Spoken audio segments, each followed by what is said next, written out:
Discover hope and healing from the other side. Welcome to Messages of Hope with Suzanne Giesman. Listen, they're all around you, close as a thought or a memory. Messages of hope. Messages of... Hi, everybody.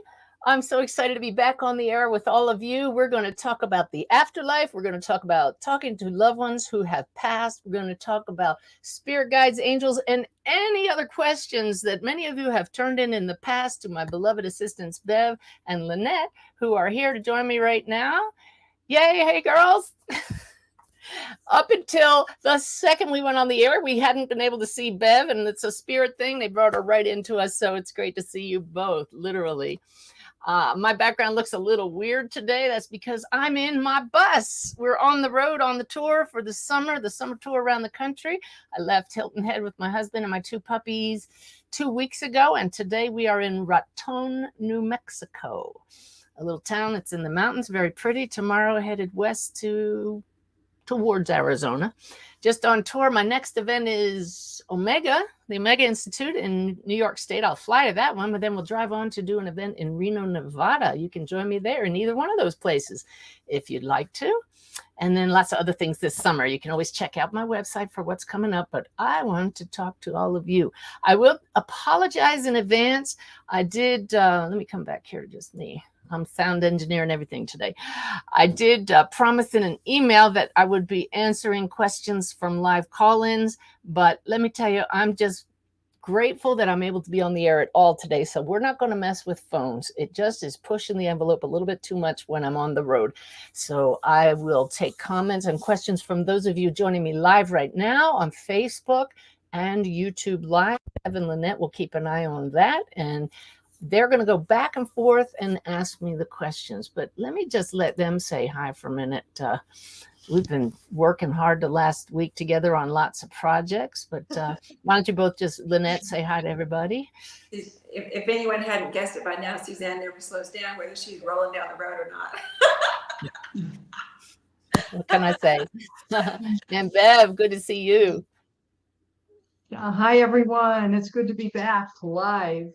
Yes, it is. Looking but I can tell you, yeah, you know, Lynette says I never slow down, but the thing is, if I don't slow down, they don't slow down either. And we also have Valerie, who handles the many emails from so many of you for me, and Jay Yesh, who it does the technical things, takes care of our Awaken Way app. Do I have yeah, I got a link for that I can put up there. The Awaken Way app is going gangbusters. Over 25,000 of you are enjoying the daily inspirational messages from Spirit that are absolutely free. In fact, I wanted to share with you all that just today, Bev sent me an email about one of the users of the Awaken Way app who pushed the little oracle button, inspire me now button, and got the perfect message. Not only the perfect message from the treasury of over 5,000 messages, but it was the date of her husband's birthday, and he's in spirit. So just a beautiful God wink from him. Those things happen all the time. So I hope you guys will check out the app. So why don't we start with Bev? I know you have a list of questions that people have submitted. I have no idea what questions they're going to ask me, everybody.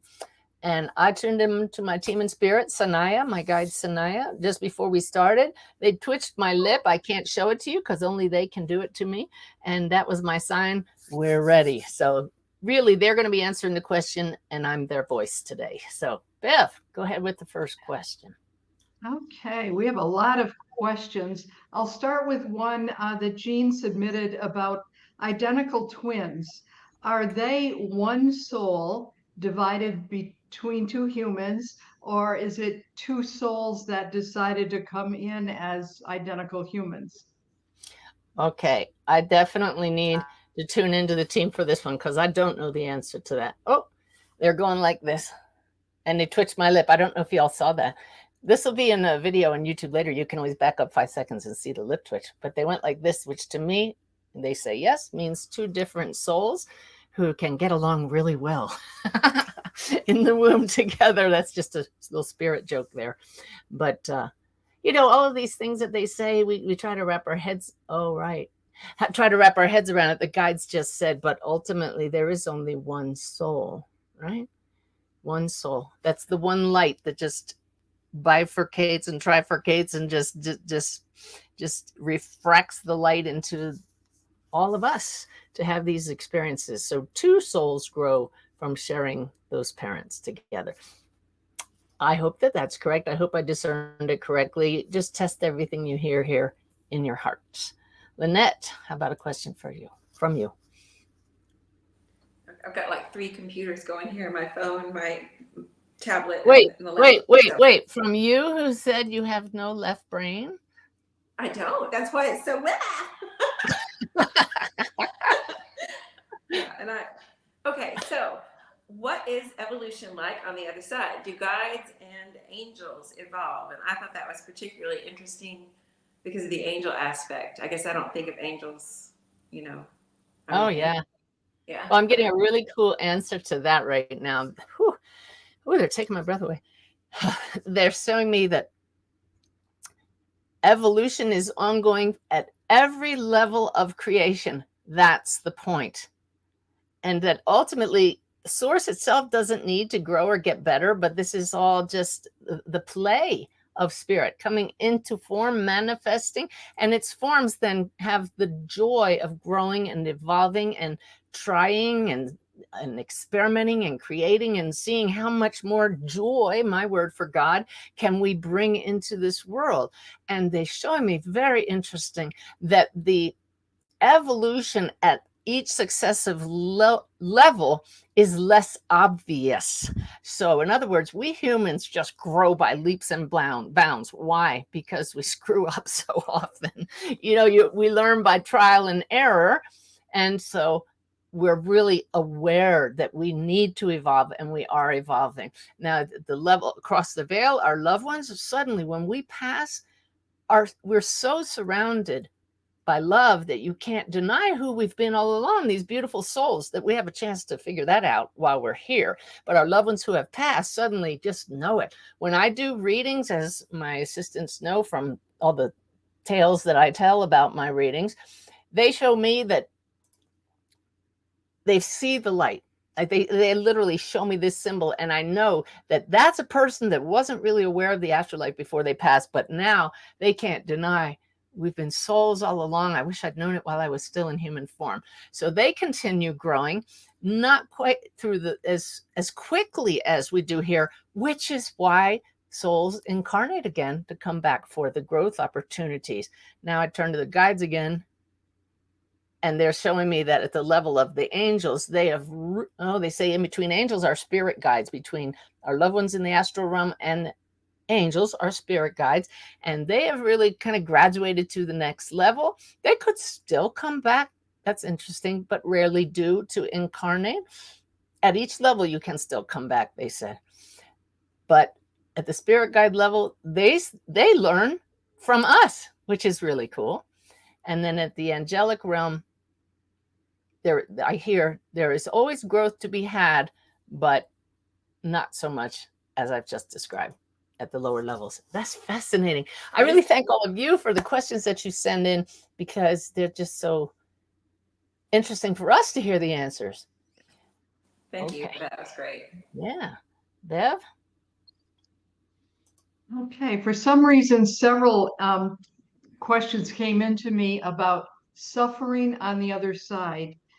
People worried, is there any reason their loved ones on the other side would have to suffer in any way? It's a great question, and we can certainly understand why loved ones would ask that. It's because we don't want anybody to suffer. But what I'm being shown is that it's a suffering that's different than here, because the suffering comes with understanding about why we're experiencing certain things. And what the first example they give me of suffering is simply awareness as souls still playing their role that they had in the body go through the life review. You can read about the life review in so many books and people's near-death experiences, hear about it in readings, and they tell us, and the guides say it is true, that we see every experience of our lives played out as if in a movie before us. But the difference is We feel the effect of every interaction we have with another, every decision we make. We feel how we affected others. So say that you helped someone who was asking for money when they needed it, and you gave it to them. You'll feel their gratitude as if you were them. But then, of course, the opposite is true. For any time you may have made a less than optimum choice, which all of us humans do, because that's how we learn. We do our best, but sometimes we fail to make the most loving choice. And then you will feel the effect of that on others. And that's what makes us want to come back and do it again. I want to get it right next time because I know how this feels. So that is a form of suffering. But please, they say, understand it's not like it is here in human form. And certainly there's no physical suffering without the body. Okay, next. Could I add something? Because I'll never forget this NDE that I read. Oh, please. It was a man who had been kind of a rotten human being by human standards, and he died, and he realized that he had been a rotten human being all of a sudden, and he noticed over, some distance away, this little crowd of beings of light, and I'll say the angels were clapping their wings, although I'm not sure that that's what was happening. But he went over to see what was going on, and they were celebrating the fact that he had one time in his life comforted his sister who he used to torture. Just, constantly just torturing her. And I mean, he was a cheat in business. He cheated on his family. He abused his kids. There was a celebration over his one kindness in his whole life. And it changed his life because when he came back, then he's like, ooh, time to do things differently. That's a cool story. Yeah. Good. Yeah. So this is an interesting question that just came in off YouTube. How is having telepathy with another living person in a different geographic location different from connecting with spirit? Okay. I want to first just apologize again. I look at my lovely Lynette and Bev, and they're so sharp and clear and bright, and I'm fuzzy and dim, and it's because I'm in my RV on the road. So just feel my loving energy coming at all of you and know that we're doing the best we can. And I just didn't want to not be with you for months on end. We're out here for the whole summer, 4 months on the road. Okay, so how is telepathy with someone here in physical form different than connecting with a loved one across the veil? Did I get that right, Lynette? Different from just connecting with spirit in general, but yeah, a loved one, a guide, whatever. Yeah. Okay. Well, I can tell you from personal experience, it has a different feel to it. Because when you connect with someone here and they don't know about it, you're just picking up on information that's in their energy field. And it has a different density for me, in my experience, a different feel to it, like lower notes on a piano. When I tune into spirits across the veil, that would be like a higher octave on the piano. So it's not quite as low as like a bass note and then an octave above it. But the difference is, rather than just picking up information from a spirit's field, it's interactive. We're talking to each other. They're humorous. They're creative. They're clever.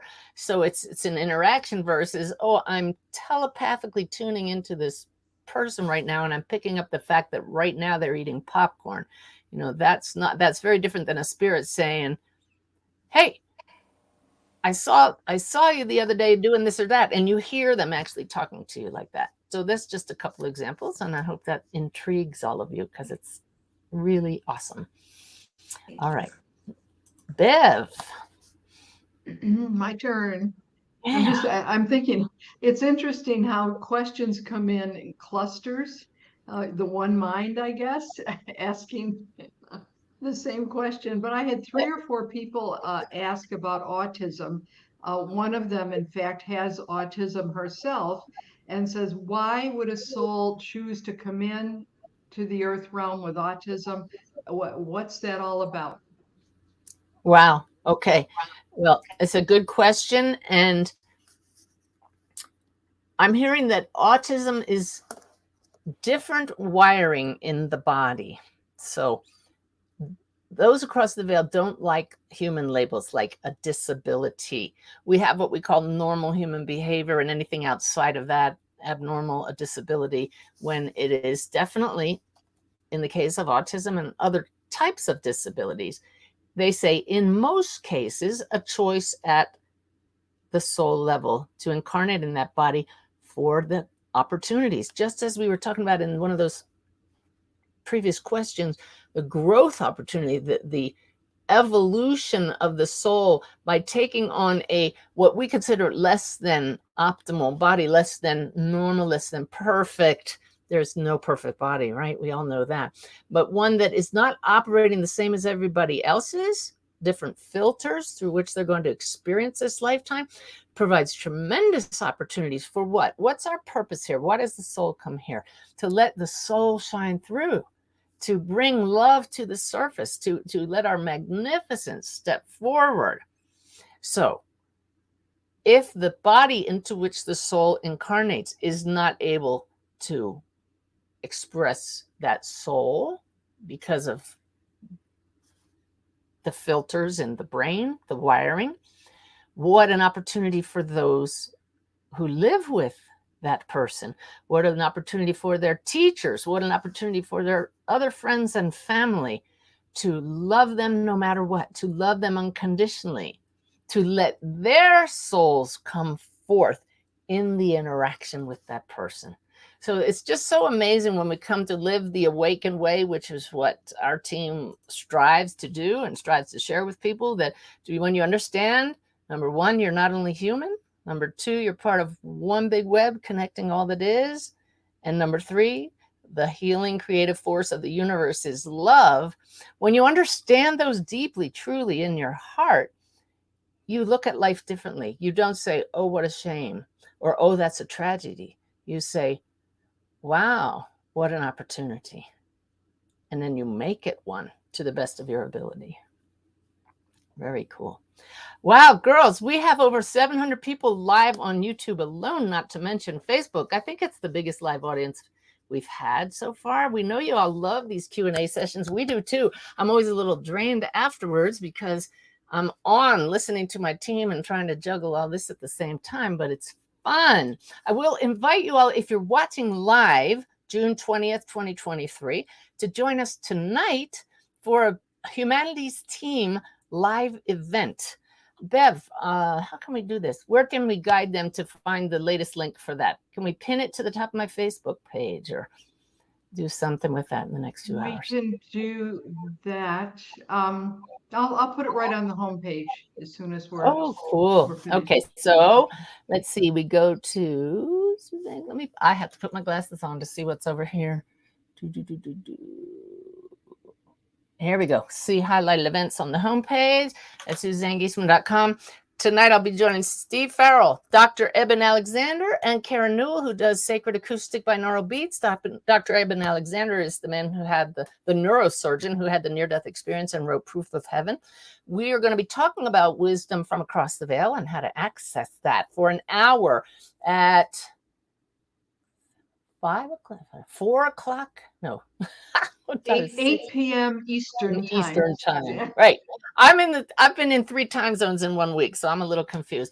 8 p.m. Eastern time. I'll let all of you figure out what time that is. And so for the first hour, it's the recording free that we did together already, so I can tell you it's really good.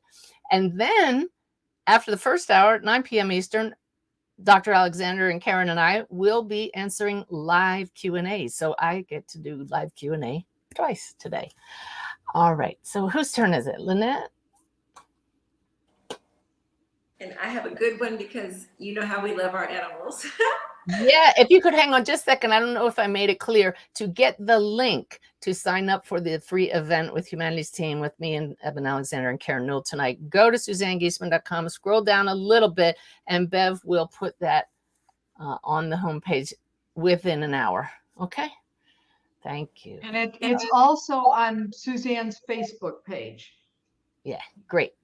And I will also drop that in the comments as someone has asked as soon as the camera's not on me. So good. I'm going to ask this question and you can go on and on about our babies on the other side. Yay, pets. Do animals have a life review? Oh. Interesting. So it's so cool. I want to I always try to teach whatever insights I'm given so we all can do what I do. And my initial reaction was to think about that. And it's the last thing I want to do because I don't want my answer. I want Spirit's answer. So what I do is, trusting that my team is right here, I just shift and ask them. And they say, no, it would not serve the same purpose as it does for humans. That the awareness of those in the animal realm is not yet developed to the point that it is for humans. So just as you would try to, oh, funny, just as you would try to explain something to a pet here and they might not understand it, to go through a life review with a pet, it would not make sense. There, I have to make a note. So I don't forget what made me laugh, and I'll tell you all. But they're saying that while animals are evolving, they already are serving their purpose to the best of their ability, which we all know is what, Bev and Lynette, like dogs and cats and such. I think Love. Or they just get their little angel wings back. They get their angels' wings back. Absolutely. It's just love to provide models for us of unconditional love and to allow us to love them and feel safe in doing so. We are encouraged to love everyone unconditionally here. In fact, I went for a walk around this campground here just beforehand, which is why I was a little late getting to the show here, and we were a little flustered. But there was this gentleman walking by, and I asked him a question, getting directions about where to walk, and he was very closed off. And normally I wouldn't have even stopped. In like 20 years ago, would never have asked this man anything. He looked kind of scary in human terms, but I know we're all souls inside. And I just turned up the love and I said, excuse me. And he looked at me like, why are you talking to me? And I said, can you tell me if I'm okay to walk down this street here, or do I have to worry about any dogs or anything? And you know, that we still have to be practical as humans while we're in these body. Even though I always say to the angels, you know, I'm going for a walk, please put a protective shield around me in these strange neighborhoods. And the guy answered really grumpy, yeah, you'll be okay. And I never did get a smile out of him. But I love that we can practice loving unconditionally. That was the point. Now, when I asked the guides the question about pets and soul review, and the guide said it would not serve much purpose because they don't have the same understanding. I once saw a joke, I think it was The Far Side with Gary Larson cartoon, where it showed what you say to your dog. Rover, we're going to go for a walk, and and after that, we're going to have dinner, and it goes on and on. And then it says what your dog hears. Rover, blah, blah, blah. Walk, blah, blah, blah. Dinner, blah, blah, blah. So you can imagine, this is what they just showed me, just like that, what the life review would be like for a pet. It would be, you know, human, blah, blah, blah. Mom, dad, blah, blah, blah. Love. They would understand the love. And then they get their wings back, like Lynette said. Thanks. You know, I'd like to acknowledge that Bev and Lynette and I have had our share of close loved ones who pass to the other side, and we go through our share of challenges. And so we know that many of you tune into these programs because you're seeking healing, you're seeking relief, you're in grief. And so when we get silly and joke around, we always hold our love for you in our hearts. We know and understand what you're going through, and we try to model that joy is possible in your life again once you come to live the Awakened Way, like we're talking about. If you get my Awakened Way app, it goes through all the principles of the Awakened Way, what that's all about. And once you come to know what mediumship shows to the world, which is what, Bev and Lynette, why don't you just share how mediumship has changed your lives? You want to go first, Bev? Yeah. Oh, do you want me to go? Okay.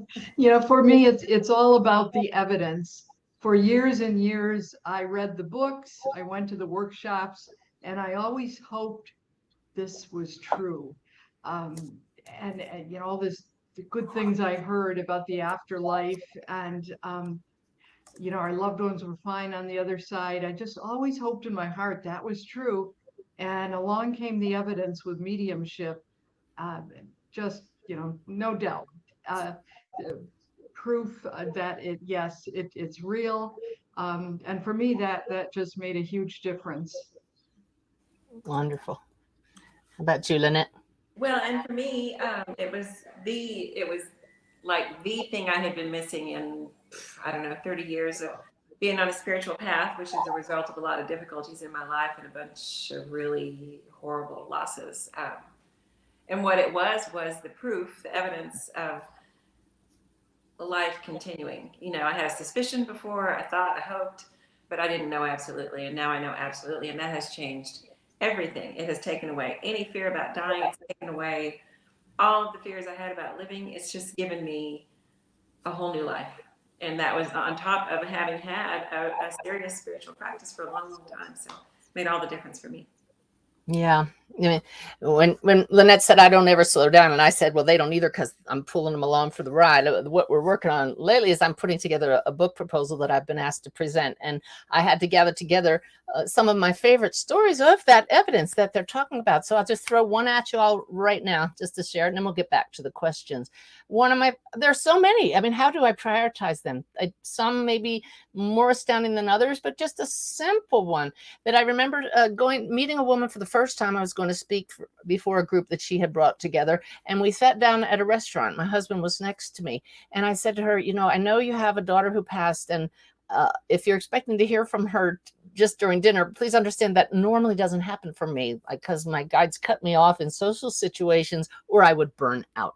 She said, no, I'm not expecting to hear from her. And I said, but I will do a reading for you tomorrow. She said, oh, that would be lovely. Thank you. So we're eating our Mexican food there. And all of a sudden I look up, and behind her, I didn't see her objectively, but in my mind's eye, standing right before this woman who I had just met, is this little girl in a bunny suit. She has these big, tall ears on her bunny suit. And it was startling to me.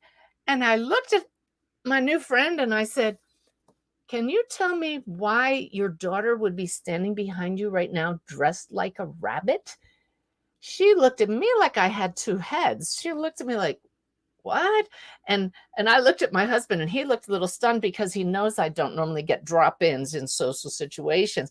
But it was kind of funny because I knew what I was seeing, and I know those in spirit are so clever. They do things on purpose. And I said, well, did she ever dress as a rabbit at Halloween or really like rabbits? And she shook her head, and then she says, well, I don't know. We always called her our little bunny, and she has a rabbit collection, and I have pictures of her standing in front of rabbit billboards. And the next day she gave me one of her little rabbit collection.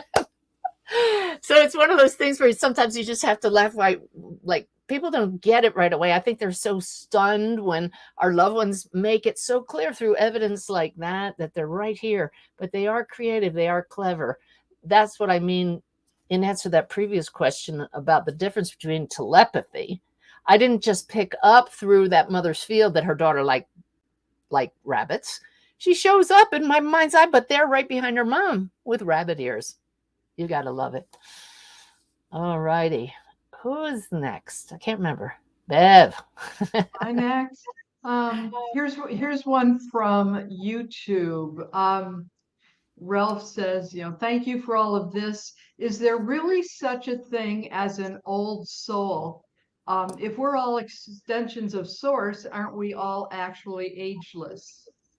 Absolutely. And I love, Ralph, what's an old soul? Yeah, I love that you're thinking in those terms, Ralph. And what we learn to do the more we go down this path of mediumship is realize that there is dual aspect to everything. Everything is both human and a soul. So what we're doing when we talk about old souls is using human terms, a human analogy to describe the soul, which is timeless. So sometimes we just have to accept the mystery and not really be able to wrap our heads around the fact that across the veil, of course, source and all of its emanations are timeless and exist in a realm without time. So how can you talk about old and young? You can't. It's all, according to the spirit, unfolding simultaneously. But at the human level, we can't understand that. So to put it in terms we do understand, we say, well, that's an old soul. That soul has had many successive incarnations, and that explains why they might take on a particularly challenging life, like coming back as someone with autism or another disability. Whereas a young soul would be like a young child who just doesn't get it, isn't capable of understanding yet about things that an older soul would understand, isn't capable of at the human level loving everyone unconditionally, because they just haven't developed enough, had enough lifetimes to let the soul shine through that much. So it's just a matter of putting in terms that we can understand. Hope that's helpful. That's All helpful right. to me. Now, can't you just feel everybody? We're up to almost 900 people live on YouTube, not to mention Facebook, and I know thousands of you will watch later. Please be sure to click the bell so you are notified. No, that's not the one I want up there. Click the bell there to notify. We'll send you an email when we have well, that's a different one. If you go to my website, go to Messages of Hope podcast, and you can click a link there to be notified every time we're going to do a podcast, because I don't have a regular schedule. But what I was about to say is, Bev and Lynette, can't you imagine everybody that's listening and watching right now trying to figure out, am I an old soul or a new soul? That's the human thing that wants that. And then you look at your partner, right? And you say, well, they're a young soul. That's a human way too, right? No, I'm just kidding. I'm not really.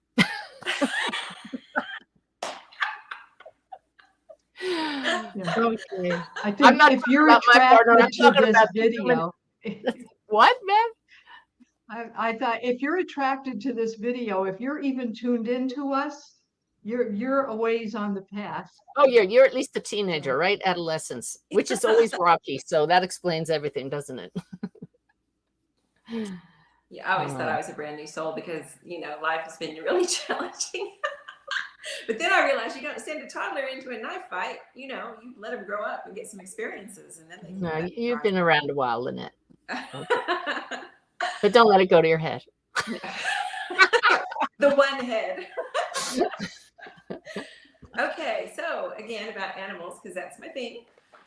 Does everyone have a spirit animal, or is that a cultural practice or belief that's specific to certain tribes or whatever, certain religious practices? And if that is the case that we have them, how would we come to know what our animal is? Or could we just choose an animal because we want to as a guide? Okay. So I am by no means an expert in spirit animals. So I just realized that Sanaya's been hanging out here like, you guys are just joking around, but here we are. Hello. I get to ask them this one because I don't know the answer. So I don't know. Does everyone have a spirit animal? They show me a zoo. They say it's like a menagerie, that spirit animals come and go throughout our lives, because as we change, the energy in our field changes, and we benefit from the different energies and helpful patterns that spirit animals can bring to you. They say that there are some beings who do have the same animal throughout their life, like we all have one spirit guide, but it is more changeable with the spirit animals. It would be interesting to see if, I'll have to ask, for example, Dr. Stephen Farmer, who I know is an animal expert, what his answer is to that. Lynette, would you write that down and remind me? I want to ask him just to see. Oh, I just heard from Sanaya. Do you doubt us? No, I don't. But it would be interesting just to compare notes. I love that. I'm always checking up on the way I pick up information, because I trust them implicitly, but it has to go through my filters. So the other question, I think there was part 2 to that question. So hang on to that, Lynette. But I wanted to share with you a funny story. We're visiting friends here in Raton, New Mexico, and they came over last night for dinner and are coming back again today. And the woman, Diane, was talking about her fear of snakes and how she's had a couple of snakes in her house recently. And I was making light of it and saying, don't you know, snakes are excellent signs. They're showing transformation is coming. Get ready, Diane, because your life is going to transform in a good way. And they're looking at me like I was crazy. But if you read my book, Still Right Here, it starts off with an incredible encounter I had with a rattlesnake right in my face. And I thought it was scary until one of our community members years ago, before I knew about spirit animals, shared with me that snake is a good omen. And boy, did my life transform after that, which is told in the book still right here. So it's really fun. What I recommend all of you who are tuned in do, and we've gone over 900. Thank you, everybody, for joining us. Can you feel the energy? It's awesome from this group gathered here. One thing that's really awesome to do is take note when an animal literally crosses your path, and go on the internet and search for that animal as spirit totem, TOTEM, the spirit animal, and see what it says and how that relates to your life right now. I remember doing one of my monthly connection webinars. Whoops, let's bring us all back here. One of my monthly connection webinars, and I did it at somebody else's house because we were on the road and I wanted perfect internet for that. And on the way home at 10 p.m. at night, on the way back to the campground, a moose and her calf walked right across the road. We had to stop the car so we wouldn't hit it. She walked across and she stopped and she walked back. That is a spirit thing. So when I got back to the campground, I looked up moose as spirit totem, and it says, you are sharing wisdom with the world. I had just come from sharing spirit's wisdom in my monthly connection. So this is how we have fun playing with these beautiful signs that we're part of one big web, awaken wave principle number 2. But also it builds our belief that when this happens over and over and over in our lives, we really are connected. And it's just magical, wondrous. Yeah. That was great. Thank you. Yeah. Was there a part 2 to that I didn't answer? Not really, because you just said, yes, we do have spirit animals. So that answered everything else. Yeah. Okay, great. Yeah. All right. Thank you, everybody, for submitting these questions. We could answer them every week for a lifetime, I think, and not get to all of them. But I know that every question we answer hopefully benefits everybody. Bev, how about another? Okay, so speaking of animals, I have a question from Jacqueline. Is there any time that a human would reincarnate as an animal, like a beloved dog? Is that possible? Oh, there's my lip twitch. I don't know if you saw it. My guides are saying, reminding us that we talked about levels of evolution, and that the animal kingdom within this level of the earthly plane is not as evolved. So it would be going backwards in evolution to change. But they're saying again, just be aware of how we think in human terms, that it's all or nothing. It's only human or animal. When at the level of spirit, it's all source having the same experience. So source is not missing out by not going backwards from human. Source is going to have that experience in every creation. So normally, no, a human would not come back as a lesser evolved being in the earthly plane, but source is getting the benefit from every creation at the same time anyway. I see that more and more people are joining, so just let me bring it up again. Another live Q&A session tonight with me and Dr. Eben Alexander from Proof of Heaven, and Karen Newell will be joining in with Steve Farrell from Humanity's team at 8 p.m. Eastern time. You can sign up for that free online event on my homepage shortly, and Bev will put the link up there, so check back again soon, and probably through humanitiesteam.org website, but also through my Facebook page. So I look forward to seeing you all tonight. Okay, who's up?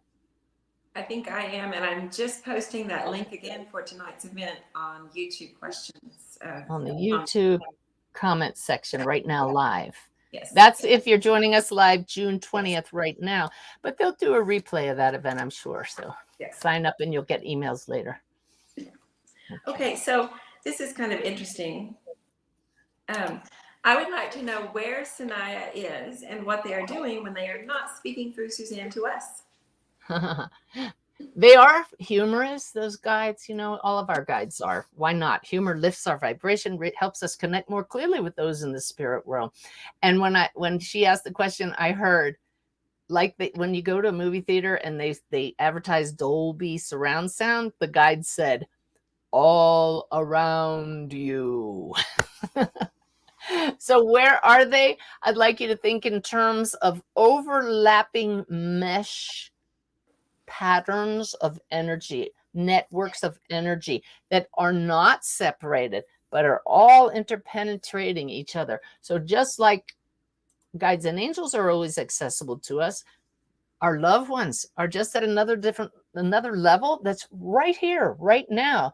So to tune into them, you set the intention. Which level do you want to go to? It's like when you press a remote control. I want to talk to my dad or my mom or my child or my sister or brother who's passed, my partner.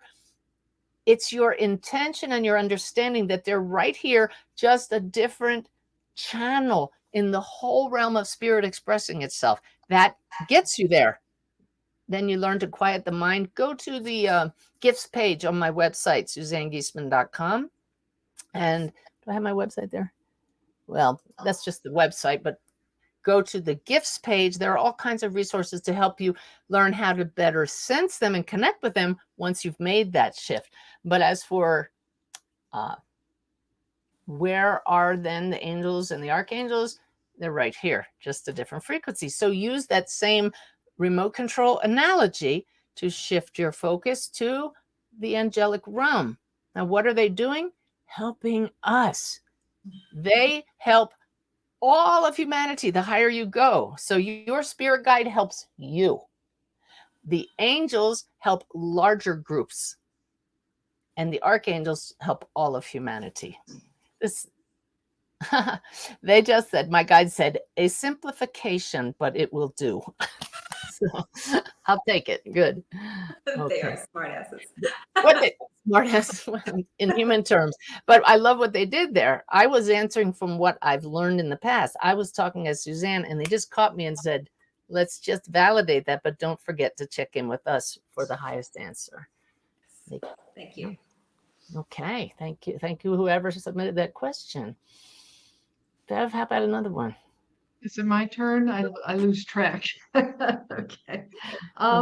Here's one. Oh, wait. I want everybody who's listening now to text a friend to tune in live so we can break a record and go over 1,000 live views on YouTube just because it's fun, right? We'll just set that intention and see how that does, because we have another 15 minutes to go of Q&A. So I don't know how many are watching on Facebook Live, but YouTube, we're at 939. So if you text your friend and say, go to Suzanne's YouTube channel and watch this live now, we'll do it. And then we all manifested that together. That's how it works. Okay. Sorry, Bev, to interrupt. Go ahead. Okay.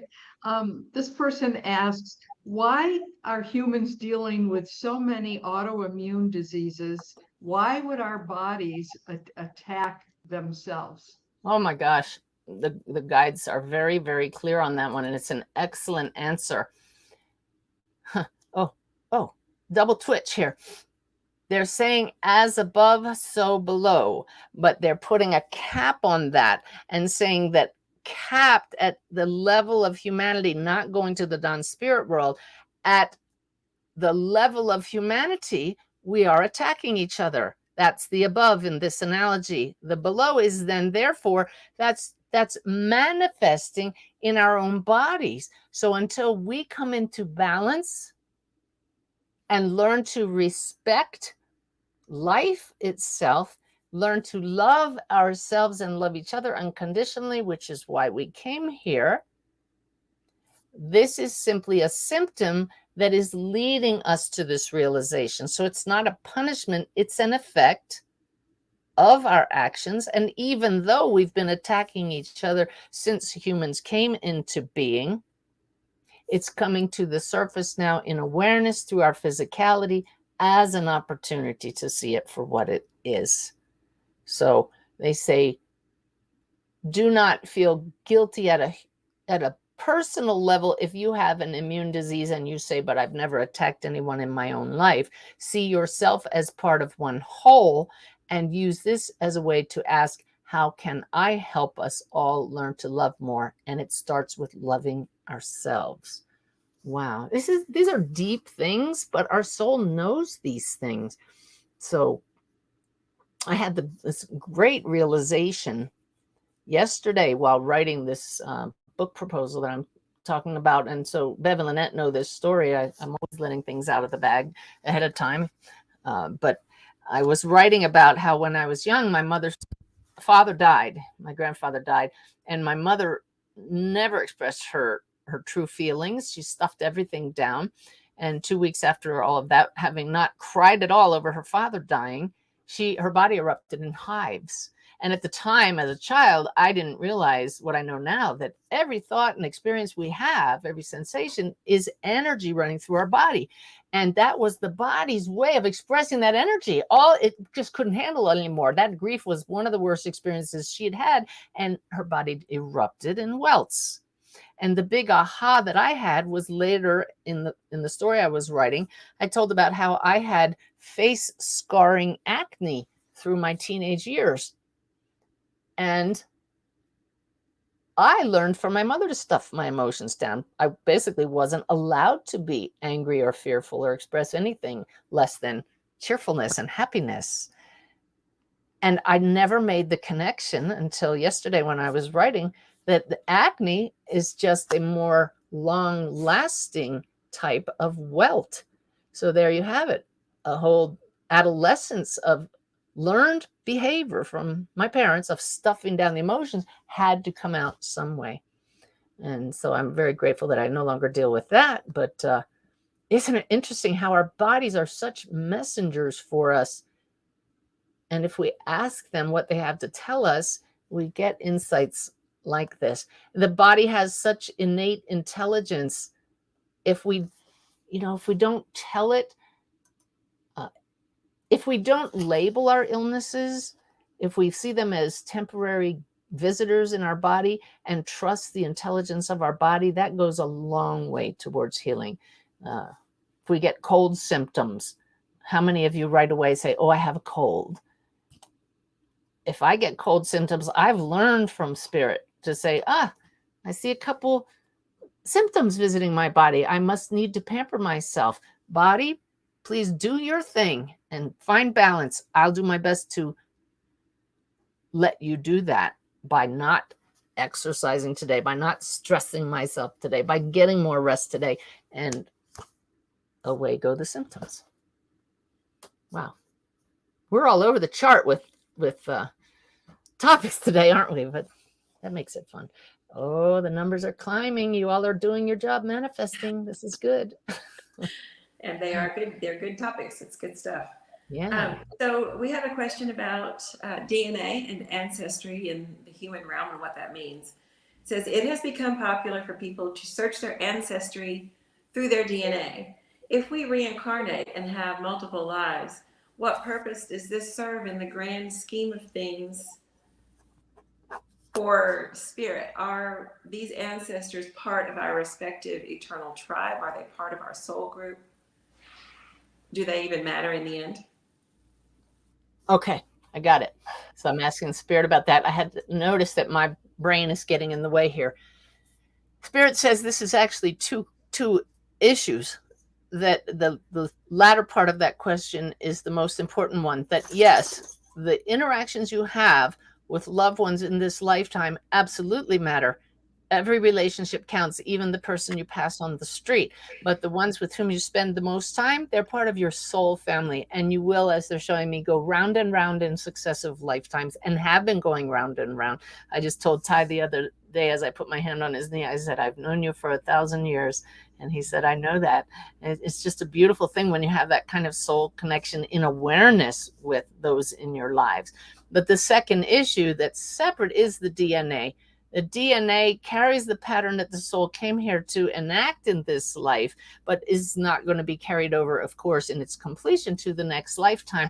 Although little aspects of that will be, they'll make sure that that's patterned into future lifetimes if it carries forth issues that need to be dealt with again in a future lifetime. Wow. Did that make sense to you too? It's taken me a minute. May have to revisit that. Oh, look at that. 1001. Yay, y'all did it. Isn't that cool? And that's just a silly little experiment, right? To just say, we can create this together. And of course, it happened because I asked you and you did it. But this is what we learned to do. We get an idea in consciousness, or it's given to us by our guides. Half the time we don't realize that. And then we get excited about it. That emotion and getting excited about things is what really helps with manifestation. And that's what helps other people to want to act, right? And we say, will it serve a greater purpose? Sure. Now we had over 1,000 people now that are being introduced to these concepts about the afterlife, the mediumship, the awakened way, who we really are. And we did it together, because we can't do any of this without all of us. So thank you all. That's awesome. Yay. All right. Bev, I think it's your turn. We're going to keep going here. I think we usually go about an hour, especially since we said if you get us new people, we'll go another 15 minutes, right? So welcome, everybody. Okay. Okay. All right. A question about worship. Where does worship fit in the awakened way or spirituality? This person says, my religious tradition is rich in worship, but do ascended masters like Jesus really want us to worship them? Okay. I love this question. I wish you had seen the big lip twitch I got from Spirit. Again, I can't make it happen. When it happens, that's my guide saying, we've got this. It depends on how you perceive of the definition of worship. The very first thing they said, as you were even asking the question, Bev, is worship means to love, to honor, to revere. And they said, we feel worship as love. It's an energy. But they're saying now that it should not be an obligation, and they never want anybody to feel subservient to them, they say right now. As we have said many times, they're saying now, we do not wish you to put us on a pedestal, but instead to strive to emulate the loving energy which we send to you. So if that causes you to see us in a brighter light, this is a good thing. So worship as you will, but to us, it is all love. Beautiful. I've heard a lot of loved ones across the veil say they hear your prayers, they feel them. It's like bubbles coming up, but filled with love. So people say, does it help when I pray for my loved ones across the veil? Understand first and foremost, they are fine, they're well, they're happy, they're aware of you. Do they need your love? That's good. They said, let us answer that.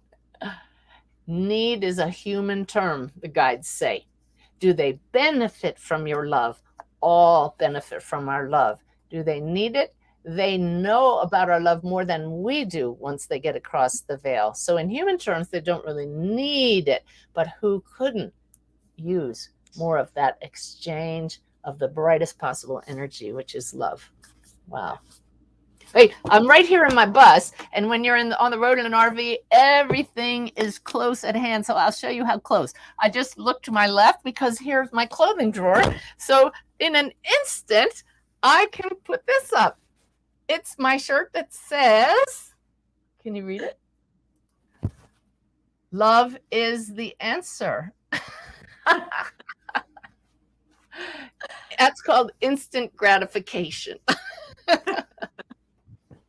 I'll put it neatly back in the drawer. I have another one. I'll show you. This one is my goal for all of you. It is my goal with my team to inspire you to discover, to remember who you really are, which is love in full expression, which is the acronym for what? Life. Life. It's life. It's what life is all about, to be the full expression of love. Cool. Let's see. We have a few more minutes. Let's do some more. Okay, I've got one. Okay. When a person suffers with drug addiction or alcohol or any addiction here on earth and their personality changes due to the drug usage, does this person resort back to their original personality or pure love when they cross to the other side? Oh, good question. What the guides would like us all to understand is the personality goes with the role that the soul knowingly plays and takes on in this lifetime. So once we cross to the other side,